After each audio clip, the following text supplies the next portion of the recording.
network marketing?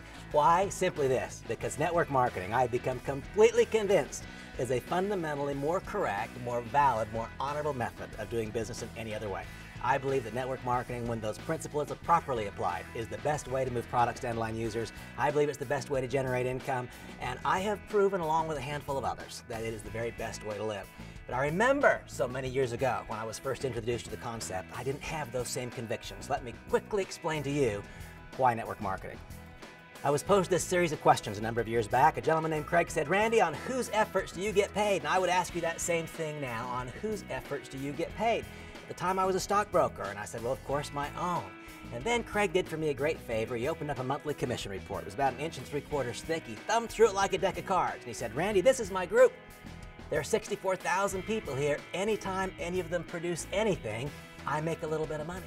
So he said, "Randy, you get paid on the efforts of one. I get paid on the efforts of 64,000. Whose way is better, mine or yours?" Well, you tell me whose way was better.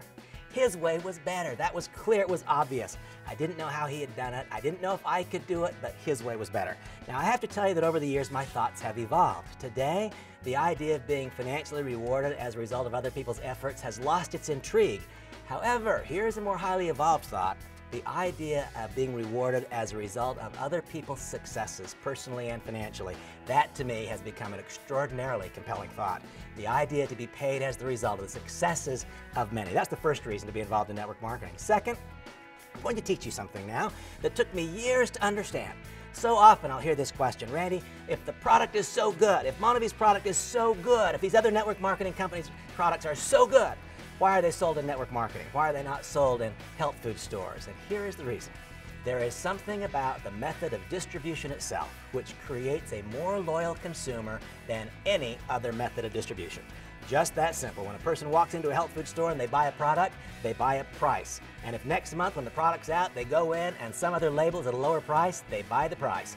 In the network marketing company, if the following things occur, if the product itself meets the need, if it changes the way that a person looks, if it changes the way they feel, changes the way they feel about themselves, or in a measurable, not simply anecdotal way improves their health, that met the product need.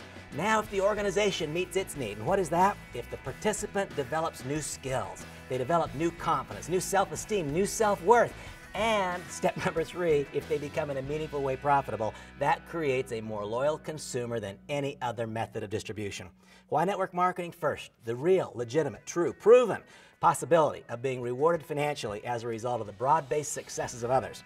Why network marketing? Because of the possibility of being rewarded on the most loyal consuming base that can be created in any method of distribution. And finally, why network marketing? Well, I think back to those very first days, and Craig said to me, "Randy, do you get to work where you want?" And I would ask you that now. Do you get to work where you want? I didn't. I was told where I would work, which office I would work in. How about you? And then he said, "Randy, do you get to work when you want?" I didn't. I worked when the market was open. In fact, during the 8 years that I was a stockbroker, I never missed the market one day. If the market was open, I was in my seat. Is that the way it is for you? See, I didn't get to choose where I would work. And I didn't get to choose when I would work. This next one was so important for me. I did not get to choose with whom I would work. And that became true in 2 different respects. First of all, my counterparts in the office. You see, it was such a highly competitive environment. For you to win, I had to lose. For me to win, you had to lose. That created a certain kind of relationship.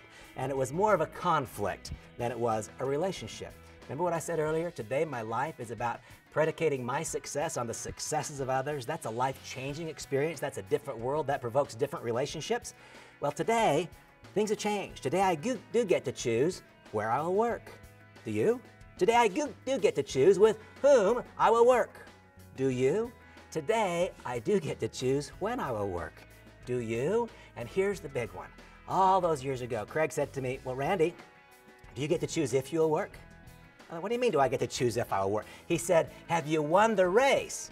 Do you have enough money invested in income-producing assets that if you don't work anymore, you can still live?" I said, "Well, no." He said, "I'm going to teach you why right now. I'll teach you the fundamental flaw in your income-generating model, and I'm going to teach you yours." I said, "Come on, Craig, what is it?" He said, "Randy, here's your problem. You, my friend, are a full-time spender, and you're a part-time earner." I said, "What do you mean by that, Craig?" He looked around my house, and he said, "Randy, nice place. Tell me, do you have a mortgage on it?" "Do you?" I said, "Well, sure, I have a mortgage." And he said, "Well, isn't it true that that interest meter never stops?" I said, yeah, it never stops. He said, well, isn't it also true that you only make money during the hours the market's open? Yeah, that's true too. And so then he said something that struck me to the core. He said, Randy, you are a full-time spender and you are a part-time earner and you're never going to win the race until you break that equation. And that, he said, is why you don't get to choose if you will work. He asked me if I was open to the possibility. He said, Randy, are you open to the possibility that you can be rewarded as a result of the broad-based successes of many? Are you open to the possibility that you can be rewarded as a result of creating the most loyal consumer base that is possible in any method of distribution? Are you open to the possibility of being able to work when you want, where you want, with whom you want, someday, one day, not immediately, if you want? He said, if you're open to that possibility, I'll teach you the fundamental truths of network marketing. How grateful I am that I said yes. How grateful I am that my eyes were open to the possibility. Man, that was 19 years and $28 million in earnings ago. Can you believe that? What a shocking thing that is to say. See, I believe in my heart of hearts and to the center of my being that the fundamental principles which govern network marketing are superior to those which govern conventional business. And I further believe this. I further believe that you as a unique individual have the talents required to succeed in a profound way. You say, wait a minute, Randy, how can you say that? You don't even know me. Because here's one of my basic beliefs. I believe that a loving God has given you the talents required to succeed in a profound way. Now it is up to each of us to determine, are we willing to work and work and work and work to refine those talents into skills that become useful to another and properly apply them to the principles that have been shown to be correct in this industry. If that's so, you today have the same chance to cross a bridge, to cross a line like I crossed it all those years ago. I hope so much to see you on the other side of the bridge.